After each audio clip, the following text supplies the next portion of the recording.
تاریخ اسلام کی ایک ایسی ہسٹوریکل پرسنالٹی، ایک ایسی عظیم ہستی ہیں کہ جن کے واقعات قرآن پاک میں جا بجا موجود ہیں، اور آپ ایسی ہستی ہیں کہ ان دنوں میں بالخصوص ان کا ذکر بار بار کرنے کو جی چاہتا ہے۔ اگر آپ حج کو دیکھیں، پہلے آپ ذرا سمجھیے کہ جو عشرہ ذو الحجہ ہے، اس میں پوری دنیا میں مسلمان دو اسلامی تہوار بڑی شان و شوکت سے مناتے ہیں، ایک حج اور ایک قربانی۔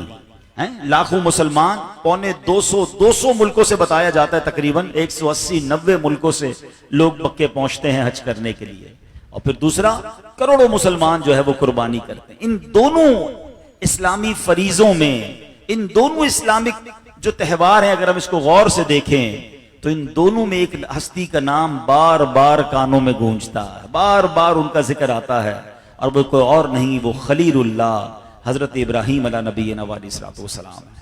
یاد رہے، آپ اتنی مبارک ہستی ہیں کہ سرکار دو عالم صلی اللہ تعالی علیہ وسلم کے بعد اس دنیا میں سب سے افضل کا اگر کوئی ہستی ہے تو وہ حضرت ابراہیم علیہ الصلوۃ والسلام ہے۔ آپ کو ابو الانبیاء کہا جاتا ہے۔ آپ کے بعد جتنے نبی آئے آپ سب کے والد ہیں۔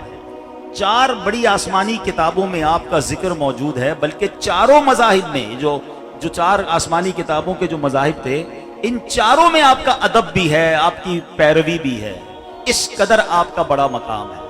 اور حضرت ابراہیم علیہ الصلوۃ والسلام کی ایک اور شان بتاؤں تو ہماری محبت اور بڑھ جاتی ہے کہ پیارے آقا علیہ الصلوۃ والسلام سے شکل و صورت میں، نبی پاک کے چہرے کی مشابہت میں حضرت ابراہیم علیہ الصلوۃ والسلام کتنا قریب تھے کہ میرے آقا فرمایا کرتے، جس کو ابراہیم علیہ السلام کو دیکھنا ہے وہ مجھے دیکھ لے۔ نبی پاک فرمایا کرتے تھے، اس قدر بڑا مرتبہ حضرت ابراہیم علیہ السلام۔ اور واقعات کیسے، اللہ اکبر! میں سچ بتاؤں، ایک بیان میں تو ان کی سیرت بیان نہیں ہو سکتی، اس کو ضرور پڑھیں، ان کی سیرت کو اسپیشلی پڑھیں، اتنا کچھ آپ کو سیکھنے کو ملے گا۔ اللہ اکبر! کتنے اپ اینڈ ڈاؤنز ہیں، کتنے پیچ و خم ہیں آپ کی سیرت میں، کتنے صبر ہے، کتنا توکل ہے، اللہ پر بھروسہ سیکھنا ہو، رب کے فیصلوں پر یقین سیکھنا ہو، اللہ کی رضا پر راضی کیسے رہنا ہے، قربانی دینی کیسے ہے۔ اللہ اکبر! حضرت ابراہیم کی سیرت سے سیکھنے کو ملتا ہے۔ میں کوشش کروں گا مختصر وقت میں 2-3 واقعات کو کچھ سمرائز کرنے کی کوشش کرتا ہوں۔ آپ کی عمر ہے 18-20 سال۔ اچھا، اس عمر میں جو نوجوان ہوتا ہے، نارملی اس کے جذبات کیسے ہوتے ہیں، اس کی میچورٹی لیول کیا ہوتا ہے، آپ کو پتا ہوتا ہے۔ 18-20 سال بڑی نارمل سی ایج ہوتی ہے، مگر آپ ایک ایسی وادی میں، ایک ایسے گاؤں میں رہتے تھے کہ جہاں کے لوگ بت پرستی کرتے تھے، بتوں کی پوجا کرتے تھے۔ آپ کو بھی بلاتے، آپ کہتے ہیں میں بتوں کو نہیں، میں اللہ وحدہ لا شریک کو مانتا ہوں۔ آپ توحید کے پیروکار تھے، وہ بڑا بلاتے، آپ انہیں منع کرتے۔ ایک بار ہر سال ان کے گاؤں میں، ان کے ولیج میں ایک میلہ ہوتا تھا، انہوں نے کہا کہ آپ بھی چلیں ہمارے ساتھ۔ انہوں نے کہا نہیں، تم اس میں شراب پیتے ہو، برے کام کرتے ہو، میں ان برے کاموں میں تمہارا ساتھ نہیں دوں۔ آپ نہیں گئے، سارے گاؤں والے چلے گئے۔ آپ اکیلے تھے تو آپ نے دیکھا کہ دیکھوں تو صحیح بت خانے میں کرتے کیا ہے۔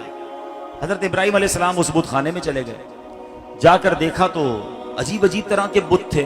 آپ کو بڑا غصہ آیا کہ یہ اپنے ہی ہاتھوں سے بناتے ہیں اور خود ہی پوچھتے ہیں۔ کلاڑا اٹھایا، کسی کی کان کاٹا، کسی کا پیر توڑا، کسی کی آنکھ توڑ دی، اور جو سب سے بڑا بت تھا اس کے کاندھے پر کلاڑا رکھ کے خود باہر آ گئے۔ اب وہ لوگ جب واپس آئے تو اپنے بت خانے میں گئے تو بڑے غیظ و غضب میں کہ ہمارے ان خداؤں کو کس نے توڑ دیا؟ تو لوگوں نے کہا ایک ہی نوجوان ہے جو ان کو مانتا نہیں ہے، اسی نے کیا ہوگا۔ حضرت ابراہیم کو بلایا گیا، کہا کیا آپ نے کیا ہے؟ آپ نے کہا مجھ سے کیوں پوچھتے ہو، اس سے پوچھ لو جو سب سے بڑا بت ہے، اسی کے کاندھے پر کلاڑا پڑا ہے، اسی سے پوچھ لو۔ تو وہ لوگ کہتے ہیں کہ یہ ہمارے بت بتا نہیں سکتے کہ کس نے توڑا ہے، یہ نہیں بتا سکتے کس نے توڑا، تم بتاؤ تم نے کیا ہے کہ نہیں۔ سبحان اللہ! حضرت ابراہیم علیہ السلام نے گویا ایک پورا ڈیمونسٹریشن کر کے، ایک پورا عملی مظاہرہ کر کے انہیں سمجھایا۔ آپ کہتے ہیں اف لکم، تف ہے تمہاری عقلوں پر کہ اللہ کو چھوڑ کر ان کو پوچھتے ہو جو نہ بتا سکتے ہیں، نہ اپنا نقصان روک سکتے ہیں، روک بھی نہیں سکتے کہ کوئی توڑے، اور بتا بھی نہیں سکتے کس نے توڑا ہے، ایسے خداؤں کو پوچھتے ہو، وہ بھی اللہ کو چھوڑ کر۔ اب عقل مند ہوتے تو اتنی خوبصورت دلیل کے بعد تو ایمان لے آتے، مگر مسئلہ یہ ہے کہ جن کے دلوں پر مہر ہونا، ان کے سامنے آپ واضح دلیل رکھ دیں پھر بھی وہ ایمان نہیں لاتے، پھر بھی وہ بات نہیں مانتے۔ ایسے لوگ آج بھی موجود ہیں، ساری قرآن و حدیث سے دلیلیں سامنے رکھ دیں، جس کو نہیں ماننا اس نے آج بھی نہیں ماننا، یہ شروع سے معاملہ چلا آ رہا ہے۔ تو بہرحال اب کیا ہوا، ان ظالموں نے کیا کیا، جب دیکھا کہ اتنا زبردست جواب دیا انہوں نے، تو دلیل ختم ہوتی ہے نا، یاد رکھیے گا جب کوئی شخص گالی دیتا ہے نا، وہ جب دیتا ہے جب اس کے پاس دلیل نہیں ہوتی ہے۔ لڑائی بندہ کب کرتا ہے، جب دلیل ختم ہو جاتی ہے۔ حضرت ابراہیم نے دلیل دی، ان کے پاس دلیل ہی نہیں تھی، انہوں نے کہا پکڑ کے ان کو آپ جلا دو۔ معاذ اللہ، دلیل سے بات کرنے کی بجائے لڑنا شروع ہو گئے، اور اب آگ جلائی گئی۔ پیارے اسلامی بھائیوں، آگ کیسی تھی؟ ایک انسان کو جلانے کے لیے چند لکڑیاں رکھ کر آگ جلا دینی تھی؟ نہیں، اتنی بڑی آگ لگائی گئی کہ وہ ایریا نو فلائنگ زون بن گیا، پرندے بھی اوپر سے نہیں اڑ سکتے تھے، اتنی بڑی آگ۔ اچھا، آگ اتنی بڑی تھی کہ حضرت ابراہیم کو ڈالنے کے لیے اس آگ میں قریب تو کوئی جا نہیں سکتا تھا۔ اب قریب کے ایک پہاڑ پر لے جا کر منجنیق، آج کی زبان میں کہوں تو جس پہ توپ کے گولے پھینکے جاتے ہیں، ایسا راکٹ لانچر سمجھ لیں کہ اس کے اندر معاذ اللہ پتھر کو جس سے پھینکے جاتے تھے، اس سے حضرت ابراہیم کو انہوں نے پلان کیا کہ آگ میں پھینکیں گے۔ اور جب بالکل تیاری ہو گئی آگ میں ڈالنے کی، تو حضرت ابراہیم علیہ السلام کی بارگاہ میں بارش کا فرشتہ آیا، آ کر کہتا حضور حکم دیں، ابھی بارش برساؤں گا، یہ آگ بجھ جانی ہے۔ آپ نے کہا مجھے تمہاری مدد کی کوئی حاجت نہیں ہے۔ اب اس کے بعد ہوا کا فرشتہ آیا، کہتا حضور آپ حکم دیں، ایسی ہوا چلاؤں گا یہ آگ بجھ جانی ہے۔ آپ فرماتے مجھے تمہاری کوئی مدد کی حاجت نہیں ہے۔ جب بالکل تھرو کرنے کا ٹائم آ گیا نا آگ میں ڈالنے کا، تو ساری مخلوق نے اللہ کی بارگاہ میں پکارنا شروع کر دیا، مولا تیرے خلیل کو آگ میں ڈال رہے ہیں، اگر آج ان کا انتقال ہو گیا تو دنیا میں تیرا کوئی نام لینے والا نہیں ہوگا۔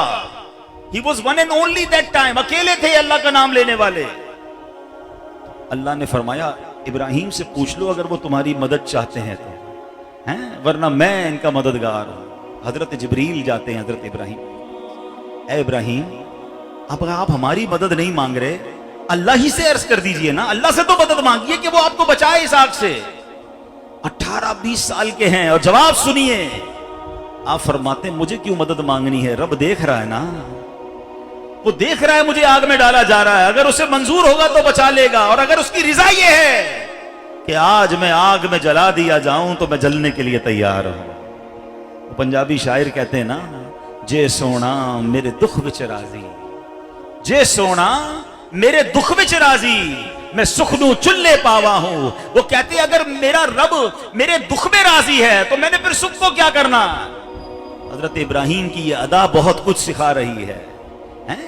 اگر رب کی طرف سے یہ منظور ہے کہ ہمیں آزمائش میں ڈالا جائے، ہمیں تکلیف میں ڈالا جائے، تو بندے کا کمال یہ ہے کہ رب کی اس رضا پر بھی راضی رہے کہ جس رب نے سکھ کے دن دکھائے ہیں، اگر کچھ دن آزمائش کے آئے ہیں، ارے چھاؤں کے بعد تھوڑی دھوپ آئی ہے، تندرستی کے بعد تھوڑی بیماری آئی ہے، تو کمال کا بندہ وہ ہے جو رب کی رضا پر راضی رہے کہ یا اللہ تیرے سکھ کے دن پر بھی راضی رہا، اب تیری طرف سے آزمائش آئی تو اس پر بھی راضی۔ حضرت ابراہیم نے رب سے نہیں کہا کہ اللہ بچا لے، اب جب انہوں نے کہا نا رب دیکھ رہا ہے، میرا رب کارساز ہے، تو سبحان اللہ ڈائریکٹلی رب العالمین آگ کو حکم دیتا ہے، اور وہ قرآن میں موجود ہے، قلنا یا نار کونی بردا وسلاما علی ابراہیم، اے آگ حضرت ابراہیم پر سلامتی والی اور ٹھنڈی والی ہو جا۔ علماء بیٹھے ہیں، بڑی ڈیبیٹ کی ہے مفسرین نے، اگر صرف یہ فرمایا جاتا کہ ٹھنڈی ہو جا تو کہیں اتنی ٹھنڈی نہ ہو جاتی کہ حضرت ابراہیم کو تکلیف پہنچتی، سردی بھی تو تکلیف دیتی ہے، گرمی بھی تکلیف دیتی ہے، صرف ٹھنڈی نہ فرمایا، فرمایا ٹھنڈی اور سلامتی والی ہو جا، آگ میں پھینک دیا گیا۔ مجھے بتاؤ نا آگ کا کام کیا ہے؟ آگ کیا کرتی ہے؟ جلاتی ہے۔ کیسا جلاتی ہے؟ تھوڑی دیر کے لیے انگلی لگ جائے تو ہمارے تھوڑا سا ہو جاتا ہے، تکلیف، جل جاتی ہے اسکن۔ حضرت ابراہیم کو پورے کا پورا آگ میں ڈال دیا گیا، اتنی بڑی آگ، کتنی دیر آگ میں رہے؟ تفسیر قرآن میں آتا ہے ایک روایت کے مطابق 7 دن اور ایک روایت کے مطابق 40 دن آگ کے اندر رہے ہیں۔ نمرود جو ہے اپنے گھر کی چھت سے چڑھ چڑھ کر دیکھتا تھا کہ حال کیا ہوا ہے، حضرت ابراہیم آگ میں کس کیفیت میں ہیں، اس کو آگ ہی آگ نظر آتی تھی۔ مگر جب حضرت ابراہیم اس آگ سے باہر آتے ہیں تو آپ کا بال بھی بیکا نہیں ہوا ہوتا ہے۔ ہائے ہائے، یہ کیسے ممکن ہے؟ لاجک کیا کہہ رہی ہے؟ عقل کہتی ہے آگ میں جانے کے بعد بچ ہی نہیں سکتا بندہ،